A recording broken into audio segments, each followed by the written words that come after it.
कई महिलाएं खासकर अरेंज मैरिजेस में अपने पति और ससुराल वालों को खुश करने के लिए बेताब रहती हैं ताकि एक अच्छी छवि बन सके। हालांकि फाइनेंशियल डिसीजन को लेकर अपना स्टैंड लेना जरूरी है। जो एक फीकी सी एडवाइस लग सकती है और अगर इसे इग्नोर कर दिया जाए तो ये महिलाओं के लिए उसकी जिंदगी बदलने वाली गलती साबित हो सकती है। ये पॉसिबल है कि एक गलत फैसला उन्हें जीवन भर के कर्ज में डाल दे या फिर उससे भी बदतर कि शादी के कुछ टाइम बाद आर्थिक रूप से तबाह कर दे। इसीलिए जब तक आप अपने जीवन साथी को भरोसेमंद साथी नहीं मानती तब तक उनके या अपने ससुराल वालों के आदेशों का आंख बंद करके पालन करने की जल्दबाजी ना करें। अगर आपका पति आपको उसके बताए हुए पैसों के बारे में डिसीजंस लेने को कहता है तो उस टाइम जल्दबाजी ना करें। तो इस वीडियो में हम उन्हीं पॉइंट्स के बारे में बात करेंगे जो आपको उस टाइम फॉलो करने चाहिए। पहला पॉइंट है don't invest your money in his name. अपने पति के नाम पे अपना पैसा कहीं इन्वेस्ट ना करें। दशकों बाद तलाक लेने वाली बहुत सारी महिलाएं ऐसी हैं जिनके नाम पर कोई प्रॉपर्टी नहीं है। इसका कारण ये हो सकता है कि वे हाउसवाइफ के रूप में घर संभालने में व्यस्त रही हों और पति ने ही सारे फाइनेंशियल डिसीजंस ले लिए। यदि आप भी कमाने वाली महिला हैं तो ये गलती ना करें। मान लीजिए आप और आपका पति दोनों काम करते हैं। आपका पति जोर देकर कहता है कि आप सारे इन्वेस्टमेंट, चाहे वो property, mutual fund, bank deposit या कोई अदर सेविंग प्लान हो, केवल उनके नाम पर ही करें। यदि आप ऐसा करती हैं और फ्यूचर में रिश्ता टूट जाता है तो आप फाइनेंशियली कमजोर हो जाएंगी और अपने खर्चों को उठाने में असमर्थ हो सकती हैं। इसका सलूशन ये है कि आप ये इंश्योर करें कि आपके नाम पर भी सारे इन्वेस्टमेंट्स में हिस्सेदारी हो, चाहे वो कितनी भी कम ही क्यों ना हो। ऐसा करने से आप अपने फाइनेंशियल लिबर्टी बनाए रखेंगी और फ्यूचर में आर्थिक सुरक्षा प्राप्त कर सकेंगी। एक हैप्पी मैरिड लाइफ के लिए सिर्फ प्यार ही काफी नहीं होता, बल्कि स्ट्रॉन्ग फाइनेंशियल स्टेबिलिटी भी जरूरी होती है और इसी के लिए ओपन कम्युनिकेशन और ट्रांसपेरेंसी बहुत जरूरी है। अपने पति के साथ मिलकर एक ऐसा जॉइंट अकाउंट खोलें। इससे आपको डोमेस्टिक एक्सपेंसेस को आसानी से शेयर करने और अपनी इनकम पर कंट्रोल रखने में मदद मिलेगी। अपना एक इंडिविजुअल सेविंग प्लान बनाएं और उस पर अमल करें। ये आपको अपने फ्यूचर गोल्स जैसे कि रिटायरमेंट या बच्चों की एडुकेशन या अपना खुद का बिजनेस शुरू करने के लिए पैसे इकट्ठा करने में मदद करेगा। अपनी कमाई और खर्चों के बारे में एक दूसरे को पूरी जानकारी दें। ये जानकारी देने से आपको ये पता चलेगा कि आपकी आर्थिक स्थिति कैसी है और आप किन एरियाज में सेविंग कर सकते हैं। यदि आप दोनों में से किसी पर कोई लोन है तो उसके बारे में खुलकर बात करें। इससे आप एक साथ मिलकर उस लोन को पे ऑफ करने का प्लान साथ में बना सकते हैं। अपनी इनकम और एक्सपेंसेस को ध्यान में रखते हुए एक बजट बनाएं। इससे आपको ये पता चल सकेगा कि आप कितना खर्च कर सकते हैं और कितना बचा सकते हैं। अपने गोल्स को हासिल करने के लिए सेविंग्स की स्ट्रेटेजी बनाएं। आप बहुत सारे इन्वेस्टमेंट ऑप्शंस जैसे कि म्यूचुअल फंड या पीपीएफ में भी इन्वेस्टमेंट के बारे में भी बात कर सकते हैं।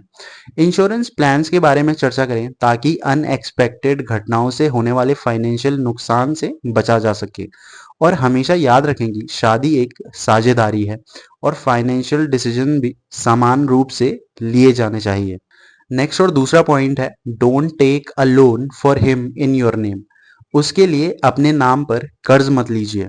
कई बार आपके पार्टनर अपने बिजनेस या कंबाइन फॉर्म से स्वामित्व वाली प्रॉपर्टी के लिए पैसे उधार लेने के लिए आप पर प्रेशर डाल सकते हैं और वे चाहते हैं कि आप लोन के लिए एप्लीकेशन या आवेदन करें या गारंटर बने। ये एक डाइसी सिचुएशन हो सकती है, खासकर तब जब आप फाइनेंशियली स्ट्रांग नहीं हो। मान लीजिए आपका पति अपने बिजनेस के लिए 50 लाख रुपए का लोन लेना चाहता है। वो आपसे लोन लेने के लिए एप्लीकेशन फॉर्म भरने के लिए कहता है क्योंकि उसकी क्रेडिट रेटिंग अच्छी नहीं है। यदि आप लोन के लिए आवेदन करते हैं और आपका पति लोन चुकाने में असमर्थ होता है तो आपको उसके बदले खुद ही पूरा लोन चुकाना होगा। इससे आपकी फाइनेंशियल स्थिति बिगड़ सकती है और आपको बैंकरप्ट होने तक की सिचुएशन में ले जा सकती है। इसका सोल्यूशन यही है कि कभी भी अपनी कैपेसिटी से ज़्यादा लोन न लें।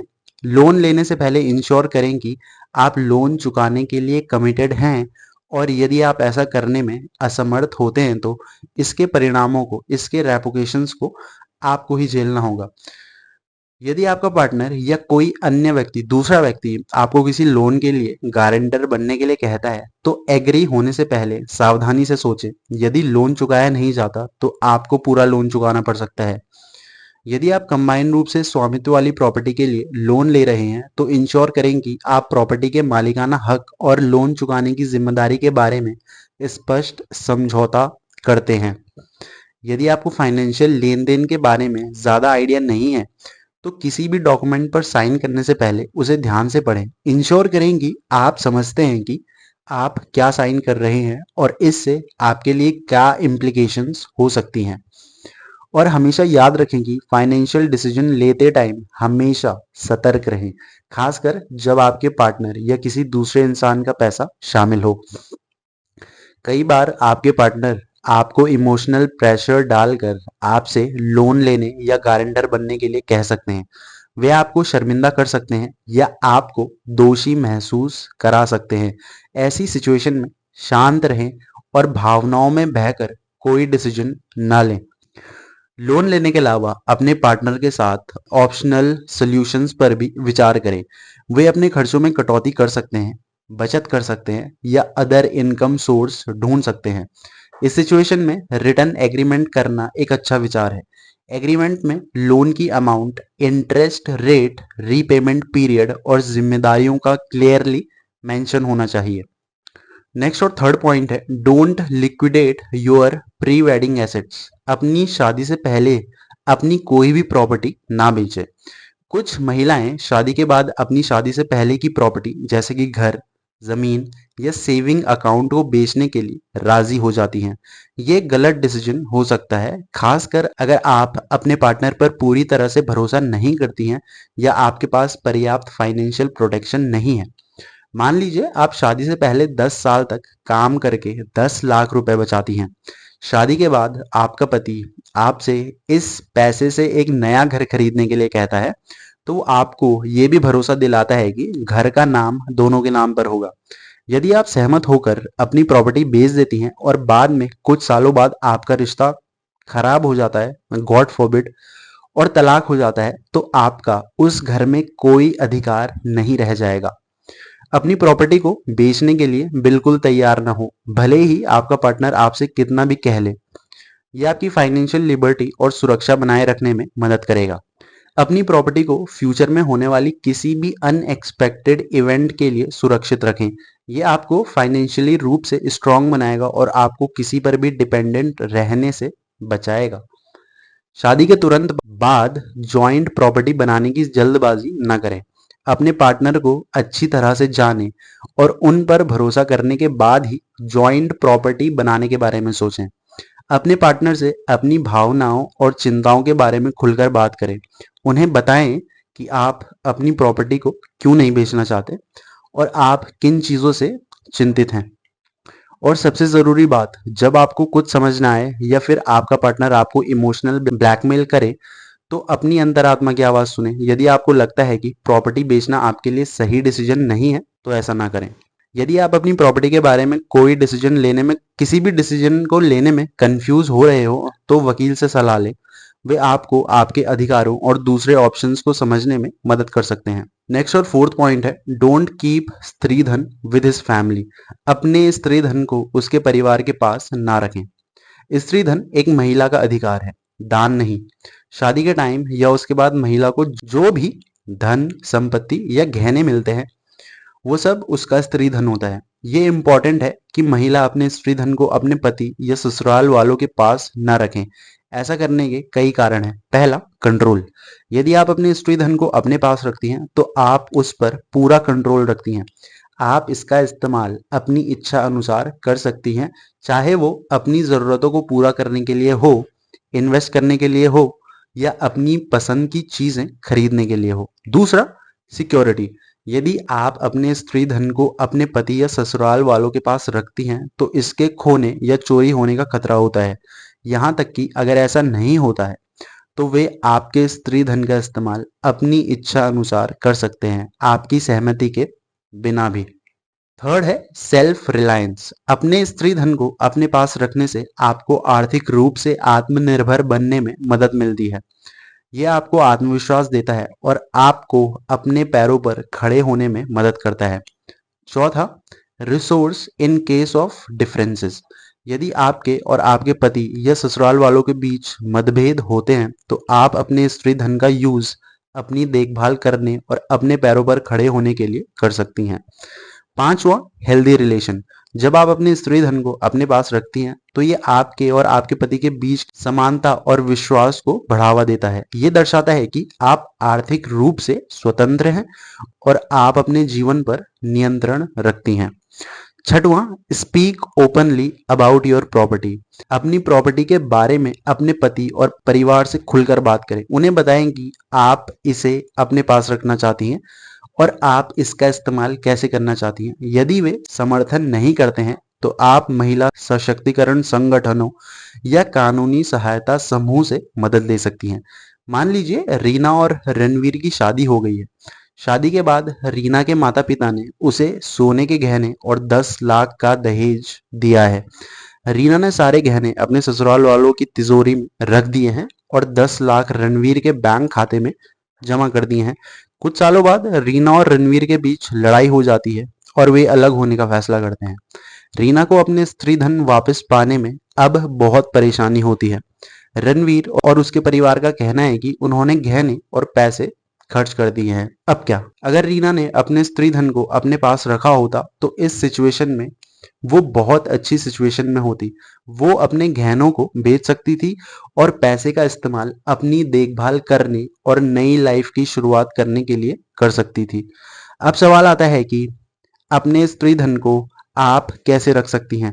आप अपने स्त्री धन को अपने इंडिविजुअल लॉकर या बैंक अकाउंट में रख सकती हैं।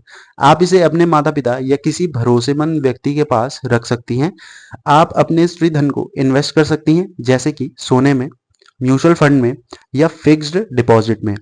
भारतीय कानून के तहत स्त्री धन महिला की निजी संपत्ति है। इस पर किसी और का कोई अधिकार नहीं है, ना ही कोई इसे उससे छीन सकता है। यदि आप अपने स्त्री धन को अपने पास अपने पति या ससुराल वालों के पास रखती हैं तो वे कानूनी रूप से इसका दावा कर सकते हैं, भले ही आपने उन्हें ऐसा करने के लिए सहमति दी हो या नहीं। नेक्स्ट और फिफ्थ पॉइंट है, घर का खर्च अकेले ना उठाएं। शादी एक पार्टनरशिप है और इस पार्टनरशिप में घर का खर्च भी शामिल है। ये सही नहीं है कि घर के सभी खर्चों का बोझ केवल एक इंसान, अक्सर महिला, पर डाला जाए। यदि आप घर के सभी खर्चों का पे ऑफ करती हैं तो आप अपनी इनकम का मेजॉरिटी हिस्सा इसमें खर्च कर सकती हैं, जिससे आपके पास सेविंग करने या अपनी इच्छाओं को पूरा करने के लिए पैसे नहीं बचेंगे। ये अनजस्ट है और आपके फाइनेंशियल गोल्स को प्राप्त करने में बाधा डाल सकता है। जब आप सारे खर्चों का पे ऑफ करती हैं तो ऐसा करना ये मैसेज देता है कि आपके पति का आर्थिक योगदान इम्पोर्टेंट नहीं है। ये असमानता और नाराजगी को जन्म दे सकता है।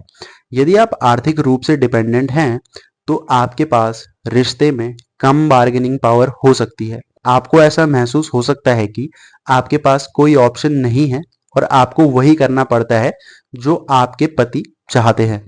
घर के सभी एक्सपेंसेस का बोझ उठाना बहुत स्ट्रेसफुल हो सकता है। ये आपको टेंशन और डिप्रेस्ड महसूस करा सकता है और आपकी फिजिकल और मेंटल हेल्थ को इफेक्ट भी कर सकता है। इसका सोल्यूशन ये है कि सबसे पहले आपको अपने पति से इस बारे में बात करनी चाहिए कि आप घर के सभी खर्चों का बर्डन अकेले नहीं उठा सकती। उन्हें समझाएं कि ये आपके लिए कितना मुश्किल है और ये आपके रिश्ते को कैसे प्रभावित कर रहा है। एक साथ बैठकर घर के सभी खर्चों की लिस्ट बनाएं और उन्हें कैटेगराइज करें। फिर एक बजट बनाएं जिसमें आप दोनों की इनकम और एक्सपेंसेस शामिल हों। ये आपको ये देखने में मदद करेगा कि आप कितना खर्च कर सकते हैं और आपको कहाँ कटौती करने की जरूरत है। आप दोनों ये डिसाइड करें कि आप कैसे खर्चों को शेयर करेंगे। आप आधा आधा भी कर सकते हैं या आप अपनी इनकम के रेशियो में खर्चा उठा सकते हैं। यदि आप 60% कमाते हैं और आपका पति 40% कमाता है तो आप 60% खर्चों का पे ऑफ कर सकते हैं और वे 40% खर्चों का पे ऑफ आपके पति कर सकते हैं। बड़े खर्चों जैसे कि घर खरीदना, या कार खरीदना, इसके लिए फुल प्रूफ प्लान और डिस्कशन ज़रूरी है। आप एक शेयर्ड सेविंग प्लान बना सकते हैं या लोन के लिए एप्लीकेशन दे सकते हैं। आपको ये डिसाइड करना होगा कि आप दोनों बड़े खर्चों के फाइनेंशियल इम्पैक्ट से एग्री करते हैं। सिचुएशन के अकॉर्डिंग अपने एक्सपेंसेस को शेयर करने में फ्लेक्सिबल रहें। यदि किसी की इनकम में कमी आती है या किसी को इमीडिएट खर्च का सामना करना पड़ता है तो प्लानिंग में अकॉर्डिंगली बदलाव करें। टाइम टू टाइम अपने खर्चों को शेयर करने की प्लानिंग को रिव्यू करें और ज़रूरत के हिसाब से एडजस्टमेंट करें। नेक्स्ट और 6 पॉइंट है लीगल एंड टैक्स इम्प्लीकेशंस, कानूनी और टैक्स रिलेटेड प्रॉब्लम्स। शादी के बाद कई चीज़ें शेयर की जाती हैं लेकिन फाइनेंशियल मामले थोड़े कॉम्प्लेक्स हो सकते हैं। पति पत्नी के रूप में आपको कुछ कानूनी और टैक्स संबंधी बातों का समझना ज़रूरी है, खासकर जब आपके पति आपको इन फैसलों में शामिल करने के लिए कहते हैं। इससे आपको टैक्सेस में बचत मिल सकती है, लेकिन इसके कुछ इम्प्लीकेशंस भी हैं जिन्हें समझना ज़रूरी है। कंबाइन रूप से फाइलिंग करने पर सरकार कुछ छूट देती है जिससे आप दोनों मिलकर कम टैक्स भरते हैं। अगर आपके पति के ऊपर कोई टैक्स बैलेंस है या वो किसी कानूनी पेश में फंसे हैं तो आपको भी इसका सामना करना पड़ सकता है। ऐसा इसलिए क्योंकि कंबाइन रूप से फाइलिंग करने पर आप दोनों एक एक ही यूनिट माने जाते हो। मान लीजिए रानी और राहुल की शादी हो गई है। रानी की सालाना कमाई 5 लाख रुपए है और राहुल की कमाई 7 लाख रुपए है। अगर वे अलग अलग टैक्स फाइलिंग करते हैं तो उन्हें ज़्यादा टैक्स देना पड़ेगा, लेकिन अगर वे कंबाइन रूप से फाइलिंग करते हैं तो उन्हें टैक्स में डिस्काउंट मिल सकता है और उन्हें कम टैक्स चुकाना पड़ेगा। हालांकि अगर राहुल पर पिछले साल का 2 लाख का टैक्स अभी बैलेंस है तो उसे चुकाने की जिम्मेदारी रानी की भी बन सकती है क्योंकि उन्होंने कंबाइन रूप से टैक्स फाइलिंग किया है। इसीलिए कंबाइन रूप से टैक्स दाखिल करने का फैसला करने से पहले अपने पति के टैक्स रिलेटेड हिस्ट्री और किसी भी फाइनेंशियल लाइबिलिटी के बारे में स्पष्ट रूप से बात कर लें। शादी के बाद आपकी लाइफ की प्रायोरिटीज बदल जाती हैं। ये इंश्योर करने के लिए आपकी सेविंग्स और इंश्योरेंस प्लान का सही इंसान को फायदा मिले, उसके लिए आपको अपने बेनिफिशियरी नॉमिनेशन को अपडेट करना चाहिए। बेनिफिशियरी वो इंसान होता है जिसे आपकी मौत के बाद आपके इन्वेस्टमेंट या इंश्योरेंस पॉलिसी का पैसा मिलता है। शादी से पहले आपने शायद अपने माता पिता को अपने ईपीएफ या इंश्योरेंस पॉलिसी का बेनिफिशियरी बनाया होगा। शादी के बाद आप अपने पति को बेनिफिशियरी बनाना चाहेंगी। ऐसा करने के लिए आपको इससे रिलेटेड इंस्टीट्यूशन से कांटेक्ट करके अपने इनरोलमेंट को अपडेट कराना होगा। शादी के बाद अपने फाइनेंशियल मामलों को संभालते टाइम कानूनी और टैक्स रिलेटेड कॉम्प्लेक्सिटी को समझना जरूरी है। अपने पति के साथ खुलकर बात करें और किसी भी फाइनेंशियल डिसीजंस को लेने से पहले किसी भी फाइनेंशियल एडवाइजर की सलाह जरूर लें। दोस्तों, अगर वीडियो पसंद आई हो तो वीडियो को लाइक, शेयर और चैनल को सब्सक्राइब करना ना भूलें। More informative content is on the way. Thanks for watching.